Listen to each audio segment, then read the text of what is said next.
weltaare ɓiɓɓe fulɓe anndu diine maɗa fedde heblo sukaɓe africa weltaare tv takkusan yoni to mbañ to feerel to dabbe to dabban to ñaabina to jawaldi to gurela cooga to tampi daro to hijaja to burguduna to atena to buubo awdi to lewe ko on takkusan juula ha e nder galle ceerno abou diaba so to beelila gawdi wuuro nayi ko taari ɗum kala ene jeeya e gardiniɗi kabaruuji men to leydi mauritanie to leydi sénégal teskama toɓoji kewɗi ndiyam puɗɗima samde toon e yoga e nokkuji ɗum fuɗɗima wadde wargoji yimɓe to leydi mauritanie sidi mohammed hul mohammed ko jagogal kalfinaɗo ko fate kotki o waɗi visite makko aset hanki o e nder yoga e chantier ji ɗi jagogal makko gal wone made oɗo saaha joni e nder nokcoto to leydi mali e la kasema hawan ko kañum woni mawɗo munisma woni casque bleu lavaji bulaji tawateɗi e nder leydi mali o holliri tuggi 2013 faade ñalawma hannde o fodde 250 laafam bulaka woni casque bleu wasi pittali men e nder leydi mali to leydi burkina faso pelle kewɗe namdima e oɗo saaha joni yorok marka christian kabouré gonnoɗo hoorejo leydi ɗi mo dadiɓe nder guiti laamu mum tawateɗo e nder galle mum nde heɓata lakkitare mum woni liberté mum ha timma to leydi nigéria fodde 31 neɗɗo wasi toon pittali men e ƴiñodiral e sakaya église goto wonno e feccirde guura e nder leydi hem to leydi soudan yimɓe ɗiɗo mbasi pittali men e seppo molantego allah wannogo ñalawma aseta hanki e nder soudan e nder khartoum lamrugo leydi soudan to leydi sao tomé principe ɓe mbasi gonnoɗo hoorejo leydi ndi taw ko gardinoɗo leydi ndi 2016 ha 2021 biyetenoɗo evaristo carvalho to kabaruuji men joolam jaɓeri so waktu rokkima e jaam ha to leydi ukraine to leydi népal ha to brésil bisimilla mone ketki hotodirte joni joni piren pacciren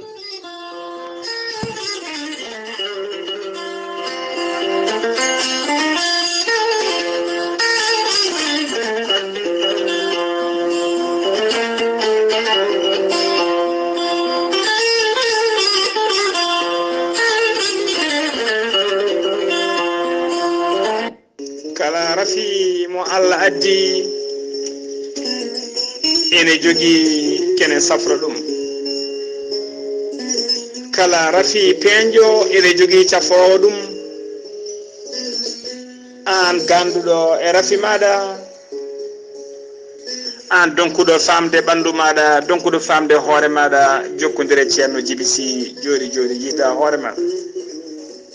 ceerno djiby sy ko jaadiɗo ɓalawal e danawal kala ceerno djiby sy ko laaɓɗo reedu ummalaɗo wune ceerno djiby sy ne jogii leɗɗe e fannuji ɗiɗi e fannuji tati hen fannu goto so tawi a ƴetti leɗɗe fodde rafiji jeenayi ne jaltayma ha laaɓa fannu ɗiɗaɓo so a ƴetti ɗum fodde 10 rafine yaltayma ha laaɓa omo jogii fannu goɗɗo waddete koye gawri ndemiri walla gawri samme so tawi a hutorima ɗum fodde 100 rafine yaltayma ha laaɓa ceerno djiby sy ne safara rewɓe wonduɓe kista fibrom dogan sita rewɓe ɗon koɓe sowade dartorade kala omo yawrani kadi ɓen rewɓe sattorade dewle ceerno djiby sy ne yawrani ɓen wonduɓe caɗele goragu no rafima fotiri kala to banggue goragu omo jogui leɗɗe so fewninima ɗum sa yari hen payande ɗiɗi walla payande tati sa ñami ɗum ma rafi o gas ha laaɓa garta ha e cagcagal maɗa ceerno djiby sy ene jogui pegge usula ɓeydoje arsiguaji e bonnoji dabaruji ceerno djiby sy ne yawrani ɓen ɗe arsiguaji men kippi ceerno djiby sy ne tawi oɗo saaha joni to jum base makko tawateɗo to jum numéro makko téléphone ko 78 163 24 82 so tawi ko numéro makko whatsapp mbatta ko 20 47 22 80 84 ceerno djiby sy kadi ne andina yimɓe tawateɓe nder leydi mauritanie base makko tawateɗo ɗo nakcota ha joni base o ne golla ene tawi ɗon miñi ko biyeteɗo Alassane Sylla abdo reedu ganduɗo golle ɗe numéro mum téléphone ko 32 62 04 99 ceerno Djiby Sy ko laaɓɗo reedu malaɗo woni omo andina kala gonɗo to kilal makko woni ne wayne de leddu mo hano hannirta ni kala jiɗɗo waɗnede listikar ko inde ma e inde nene maɗa so tawi ko wonɓe Europe wonɓe Amérique ko ujunnaji ɗiɗi CFA joɓata so tawi ko wonɓe Mali wonɓe Sénégal e wonɓe zone franc kala ɓen ko temedde nayyi mbuɗu woni 2000 francs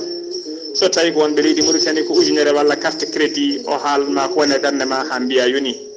ceerno Djiby Sy ko laaɓɗo reedu malaɗo woni mo Allah ruɓiri gandal mbadden dandu faade makko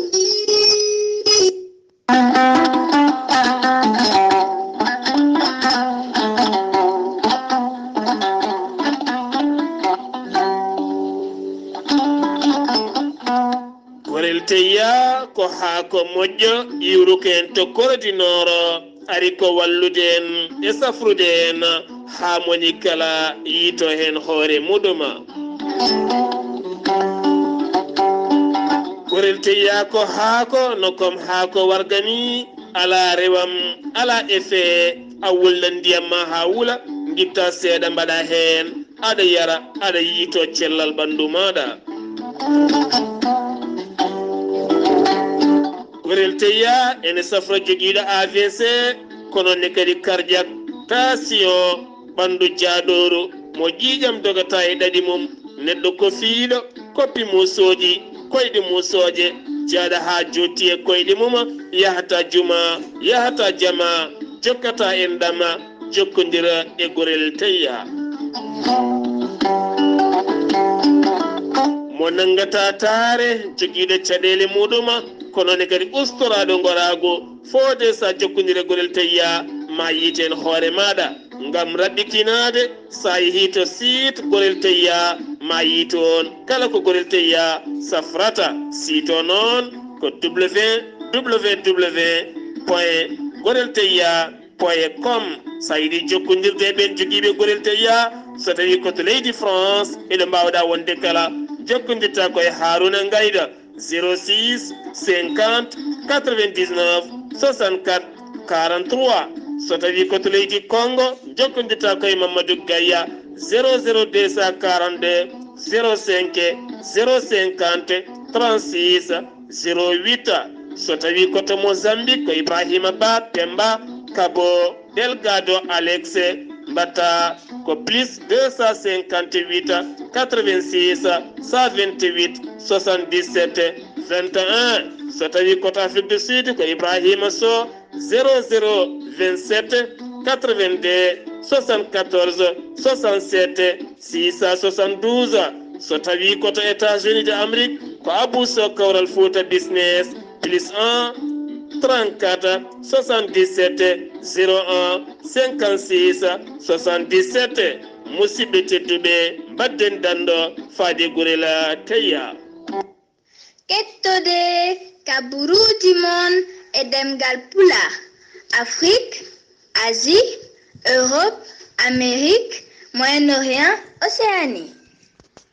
jam ñalle mon musidɓe tedduɓe eɗen gone dewo nogas e jeenayya lewru duujal hitande ujunnaji ɗiɗi e nogas e ɗiɗi kabaruuji men e ɗemngal pulaar e sawta he ko musidɗo mon sehil mon Ghalii Abuu Bah to karallagal ha mbawon yiide en to banggue YouTube ko miñi men sehil men Saydou Abou Bah kabaruuji men e ɗemngal pulaar ko adi kabaruuji men hono ceerno Habous Diallo hoorejo windere fedde heblo sukaɓe Afrique ene rutta duwaw faade dendagal bandiraɓe yettinoɓe duwawuji mumen guila duynoɓe to banggue réseaux sociaux ji e nder pelle e noddunoɓe mo e bonnoɓe mo vocal uji kala omo rutta ona duwawu omo wiya kadi dendagal bandiraɓe ɓe o heɓani suwa jartade ɗumen onon foof o rutti on duwaw omo wiya yo Allah windan on baraji so windi kadi hoto momtu on jokki en ɗam yo Allah jokku balle men kabaruuji men ɗemngal pulaar koto leydi Sénégal pudortoɗen ñande jamma alkamisa ene wiyata aljuma ɓennuɗo Tambacounda ganda wali ko ƴiwonde hewde ndiyam no feewi ɓe toɓama noon ƴiwonde kene ɓeto muɗum ene ƴiime ha 4.6 millimétre ɗum waɗi noon ko bonni ko heewi to banggue matériel ɓalala taw ko ɓalala bamule catholique woni tigui bamule isayankoɓe hen yani ene tawe ɗen bamule noon en tawe sara gara routiére de liberté to legal kadi bitengal sara guelel toon kadi hullirama huɓere wotere yani toon kono tan de Allah yettede hay neɗɗo goto wasani hen fittanu mum hay goto kadi gañaki hen ha joni koye on fannu keddoɗen jiyen ha to Ziguinchor aljuma ɓennuɗo o e nder ƴiwonde tomnode toon ko wiyete jamguela ƴiwonde woni foudre yani toon noon e yimɓe noon guel yoɓima pittali sagataɓe ɗiɗo guela barmini toon kadi yimɓe tato woɗɓe toon noon taw waɗi koto wuuro witego Agnaka Petit ko wuuro tawtego e nder arrondissement mo ñaguiringa e nder département mo Ziguinchor sukaɓe ɗiɗo mayɓe hen ɓe ɓurɗo famnude noon e yaara duuɓi 14 so tawi noon ko ɓurɗo hewde duuɓi o ene yaara duuɓi 16 so tawi noon ko tato barmuɓe hen ɓe hen ɗiɗo ko rewɓe ɗum waɗi noon ko ñande aljuma sanga 19 heures woni 7 heures kikiɗe ha joni koye on fannu keddoɗen jeeyna ha to weeli gara e nder wuuro witego Kuñamma ene tawi tigui e nder commune mo Likkiring e nder fande weeli gara toon ɓe keeɓi toɓo ƴiwonde ñande aljuma nde waɗi toon noon jamguel ƴiwonde yoɓima toon fittanu debbo goto on debbo hen wasi fittanu mum ko debbo biyetenoɗo Dieynaba Dia omo yarano e duuɓi 50 sapeur pompier ɓe Madina Gounas wondude e gendarmerie wondude e gendarmerie ɓe wuuro witego Kalifuru kañumen kala mbawi notitade e Diaye ene teska noon on diwan ene jeen noon teska noon ena diwan ene heewi ene diwan ngakka tigui ko wiyete pana tonnerre woni tigui machine aji pallotoɗi e kala saaha jamguel ƴiwonde teska tigui ene ngakki toon no feewi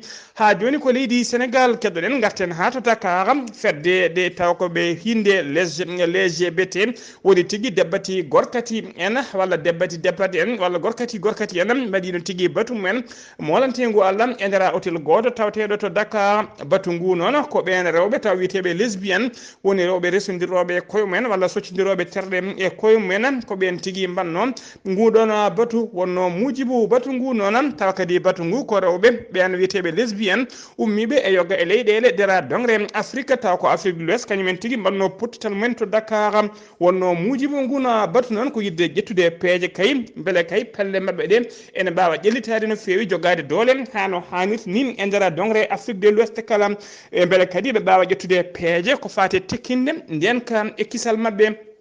nde police nani kabaru o noon ngun batu ko ɗon tigui police butte mabɓe wawi nangude sappo e mabɓe ɓen sappo nangaɓe noon hen goto ko Sénégal najo jeenayo heddiɓe kala ko rewɓe taw ko ummiɓe e nder Afrique de l'Ouest leyɗele Afrique de l'Ouest ko toon ummi tawtorede batu ngu kamɓe kala noon ɓe nawama to commissariat de police mo legal plateau to Dakar ha joni ko leydi Sénégal keddoɗen jeen ha to Ɗayba Ndiassé noon ene tawe nder département no mo Nioro ɓe keeɓino toɓo hewgo ndiyam no fewi kene qime 120 jiiɗiɗi millimétre toɓi toon ɗum saabinoma yolayro wuuro ngo hollirama noon wonde almudo goto taw ko janggannoɗo ɓurana wasi hen fittanu muɗum on basɗo hen fittare mum taw noon ko joliɗo hollirama tigui ko joliɗo aleda hannde o noon ene tijja tigui hono ministre de l'assainissement mo leydi Sénégal ene tijja tigui ma wat toon jillu muɗum toɓo ngo noon bonni toon ko heewi galleji e ɓaale tourasuji e kewde wondude e awɗele moftanode woni semence moɓe moftino e nder paabi mabɓe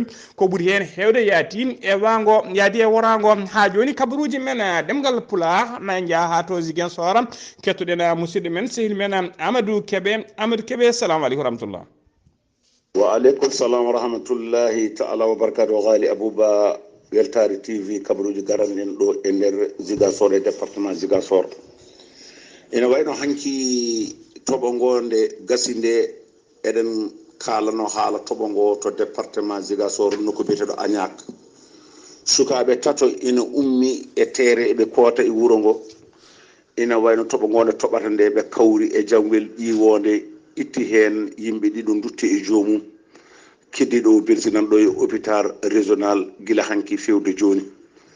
ko belse garaw noon ɗum noon ina wayno heedɓe e tuɓoji ɓe ne kewi haalde so toɓo ngo ari yo yimɓe ɓe ndeccu kadi ɓe tawi ko affaire portable ɗe ɓe kuɓɓunoɗe nde wonno so tawi toɓo ngo ne toɓa huɓɓi portable ɗeɗo ina yaawi masde ɗum ina wayno ina jeyni sababu duttugol mabɓe e ngel ɗo jamguel ƴiwonde ko ɗeɗo portable. So tawi eɗen jokka kabaruuji meɗen eɗen gandi Niassia commune ina wayno kamɓe fof laamu ngu walliti fodde 54 tonnes ciment yantude e jamɗe pour mahateje mabɓe kamɓe dognoɓe eggunoɓe ɓe eɓe gone mahanede kamɓe ne ɓe kolliti yimɓe mabɓe yaltunoɓe ɓe yo mbat feere garta e kodɗanɗe mumen mbawa toppitade kodɗanɗe mumen mbawa toppitade e guese mumen. Kafountine Philippe Ndiaga Ba ko kanko ardi tourisme en omo habra yimɓe ɓe tourisme en ɓe puɗɗima arde ɗum noon woni weltare e nde ɗo hitande kadi hôtelaji ɗi fof pewnitama kamɓe goto mabɓe fof ɗo woniri fof ine jogori kadi heblanade ɗum e ɗeɗo golle. Jibel so tawi en ummima ɗon eɗen gandi toto Jibelor Jemberen kanko oɗo Tombo Gueye ko kanko de wonno maire jaltuɗo o hade makko yaltude noon omo ƴetti liggotoɓe ma won fodde temedde nayo omo signinan ɗumen contrat ji. Maire oɗo garɗo biyeteɗo Léopold Diatta ina wayno o noosi o wi kanko de o wawa yobde ɓeeɗo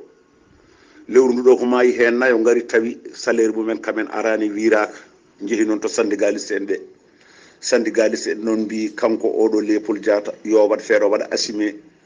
koɓe signinana ko o kontina yobdeɓe o wi kanko de o wawa saabu oɗo ina andi kanko Tombo Gueye ko goɗɗo yande o waɗi o ɗiɗo contrat ji fenade kanko noon o yahata fenade o gollata ko fenade. Weltare TV musidɗo mon Ahmad Isaga Keɓe gorko mo mboto jokkondurde Weltare TV e radio Zig FM yo Allah hokku en walde jaam.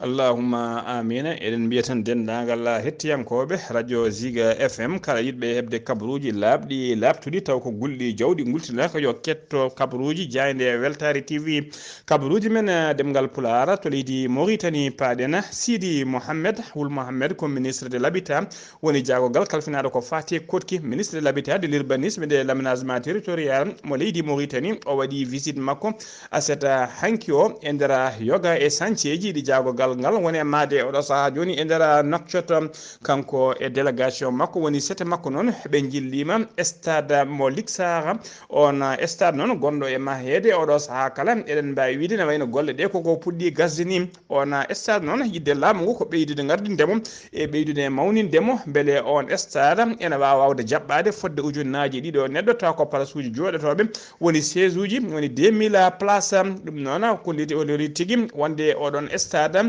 golle ɗe koko gasi hano hannitini o yeehi kadi visite o yiide lycée mo tafrak taweteɗo nder legal mo tafrak Zeynab gonɗo e ɓeydede hen fodde 16 salle de classe e bureau ji administrative wondude e laboratoire ɗen golle kadi holliri wonde golle ɗe ne jaari yesso hano hannitini saabu kayi e golle poɗɗe golletenɗe e oɗo saaha joni hen 70% ene wayno gasi no hannitini so tawi koto collège mo tafrak Zeynab to yilli to holliri toon noon ko classe uji 6 ɓeyda hen wondude e golle ɗi ena golle noon ko jorde e wadde peeje kay hadde deɓƴi e toɓo wawde yettade e nder oɗon collége hadde yo leruɗen golle kadi holliri enen jaari yesso hano hannitini o waɗi jillu makko kadi to collège Sebham toon 15 classe e bureau ji wondude e bibliothèque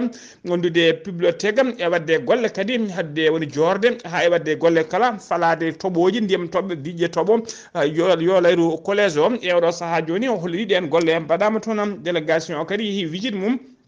ɓe visiti kadi golle mahgol stade mo Sebha e nder on stade noon ɓe koliri tigui ma waɗi hen terrain ngaji 4 taw ko toko aussi ɗin terrain ngaji ɗon kodi jiida fannu ɓe mbaɗi visité kadi jardin d' enfant goto gonɗo e oɗo saaha joni mahaɗo e nder Sebha on jardin d' enfant noon ene waɗi classe uji 6 taw ko baɗɗi bien équipé woni baɗɗi matériel mum ha timmi ene waɗi salle de réunion mawɗo no fewi ene waɗi restaurant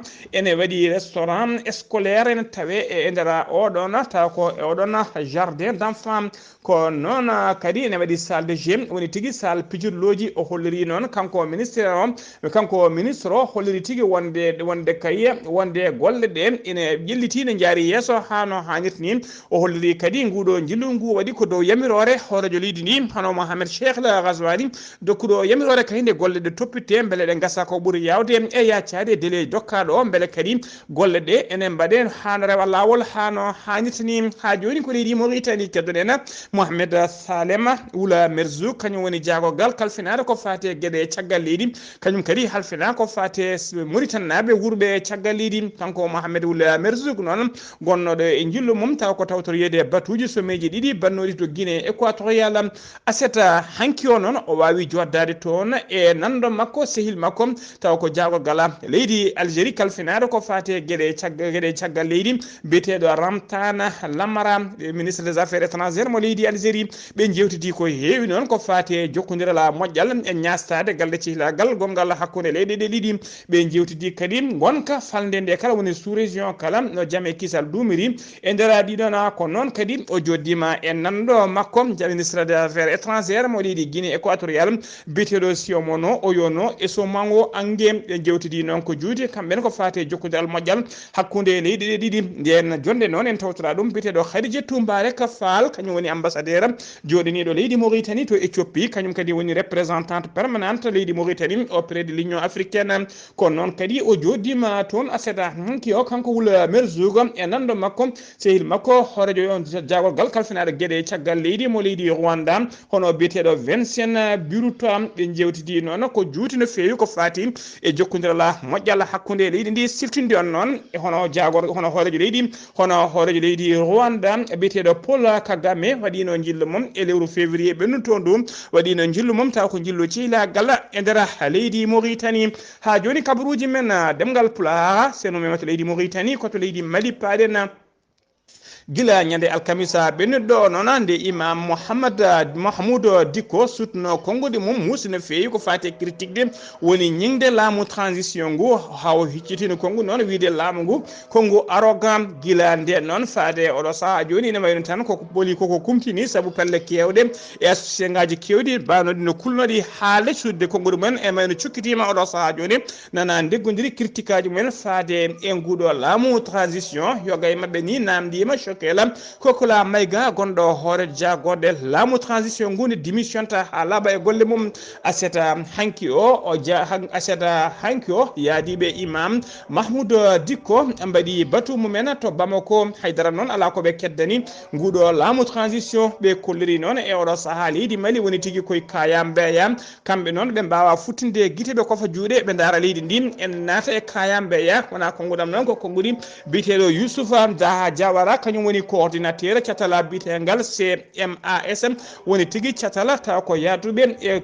imama Mahmoud Dicko ha joni ko leydi Mali keddoɗen MONUSMA woni mission multidimensionnelle intégrée des Nations Unies pour la stabilisation du leydi di Mali ko dadiɓe loni laafaji mbulaji woni casque bleu tawateɓe nder leydi Mali no jaam dumori e jaam artiri e nder leydi Mali ɓe tawi toon guila 2013 holɓe kolliri noon e nder ɗiɗo duuɓi jeenayyi e nder ɗiɗo duuɓi jeenayyi ɓe mbasi toon temedde ɗiɗi e capanɗe joyyi e jeetati sagata taw ko casque bleu woni laafaji bulaji ɗum noon ko tuggi 2013 fayi oɗo saaha joni ɓe mbaranama temedde ɗiɗi e capanɗe joyyi e jeetati dadiɗo e nder leydi Mali e wiide El Qasim wana ko kañum woni mawɗo MINUSMA tawateɗo e nder leydi Mali ko ñande nogas jeerayi noon lewru mai woni duujal ñalawma hannde o woni ñalawma windere mawninta taw ko ñalawma mo mbiyata journée internationale des casques bleus ko nder on ndin mbaadi noon o wawi wadde kanko El Qasima wana mawɗo laafaji mbulaji tawteɗi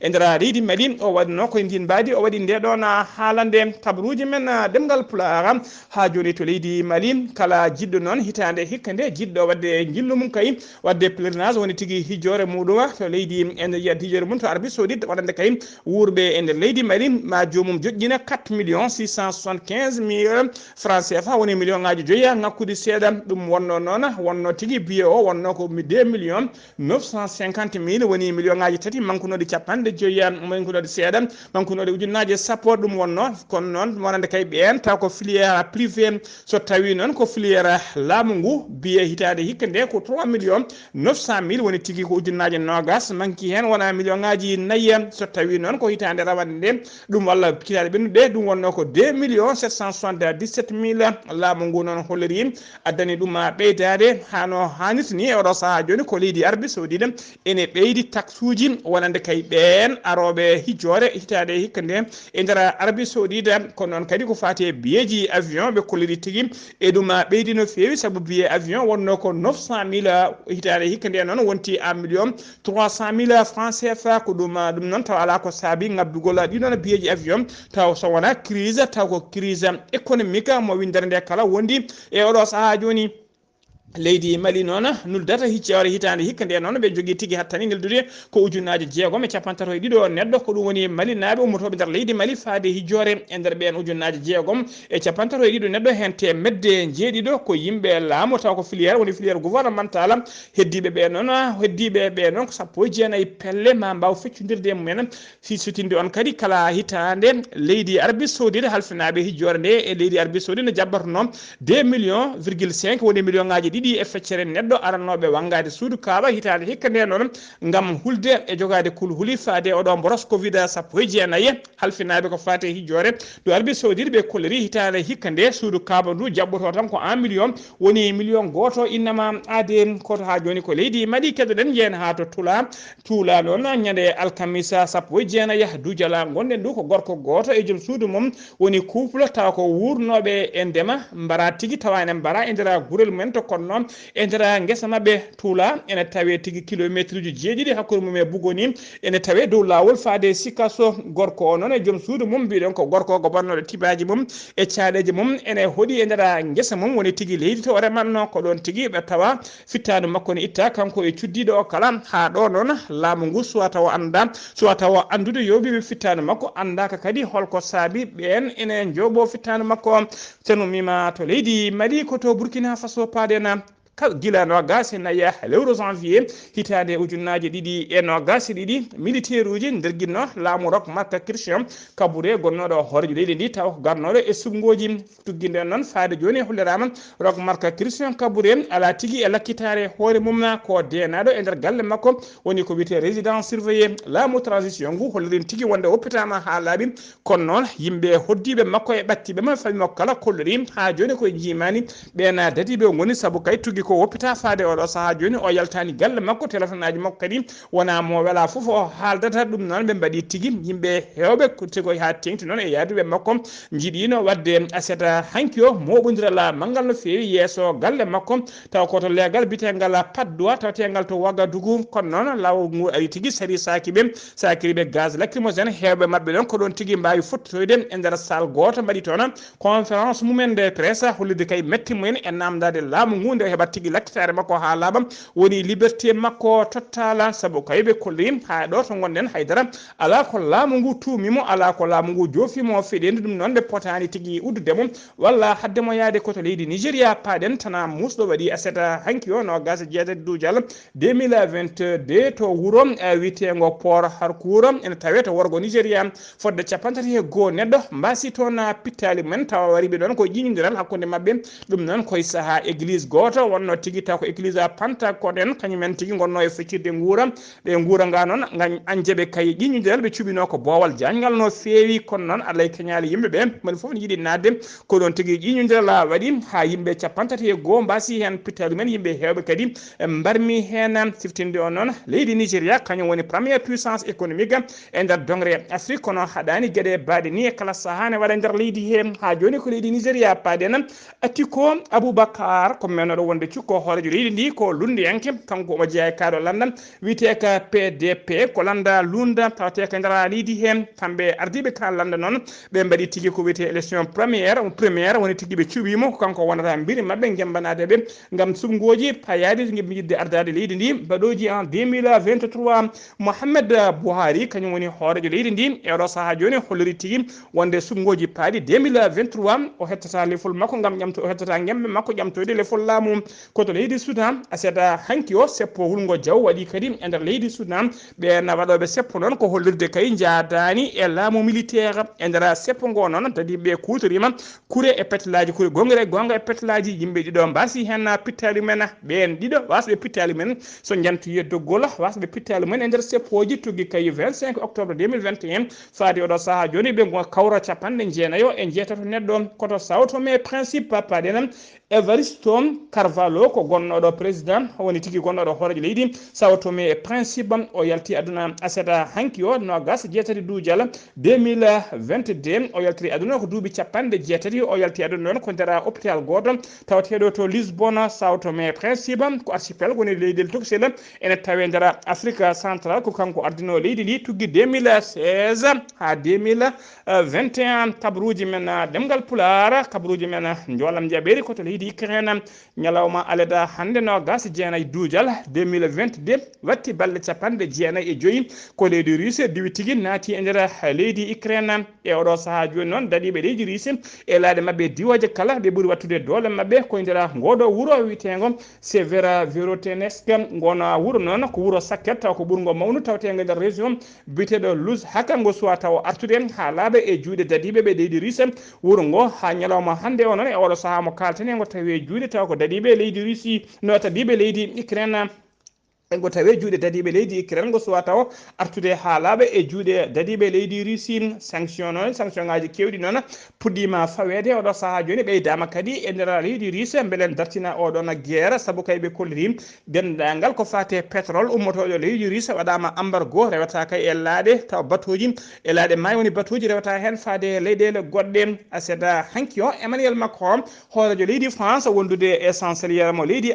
leydi Allemagne woni gardiɗo leydi Allemagne ɓe jewtidi ko juuti to banggue téléphone ɓe kaldi e oɗon biteɗo Vladimir Poutine gardiɗo leydi Russie foof noon ko yidde kay mbete kaldigal direct ne fuɗɗo ummane kay mbete ummane no jaam e kisal artiri nder oɗon ndeɗon diwan kanko noon Vladimir Poutine o serani ménage de kala saaha wonande kay kala nde occidentaux ji pellit tigui wallidde leydi Ukraine ko kutortoɗo armée nucléaire kadi yoɓe gandu ko parɗo e on fannu koto Népal paɗen avion goto ne jollunono gas ɗiɗo neɗɗo koko majji mele woni porté disparu ñalawma hannde o e nder falde e nder Népal taw kadi koto nokku to wit ɓurɗo hewde kaaƴe e tule woni ti e wiide oɗo compagnie aérienne biteɗo Tara Air lanaka noon mbiɗen ko jolluno ko no gas ɗiɗo neɗɗo hen tata ko yimɓe membre équipage woni tigui pilotage avion e gollotoɓe avion sappo e jeenayyi heddiɓe ko passager ji koto leydi Brésil uddirten kabaruuji men toɓoji kewɗi ndiyam caami en guila aseta hanki o e nder leydi Brésil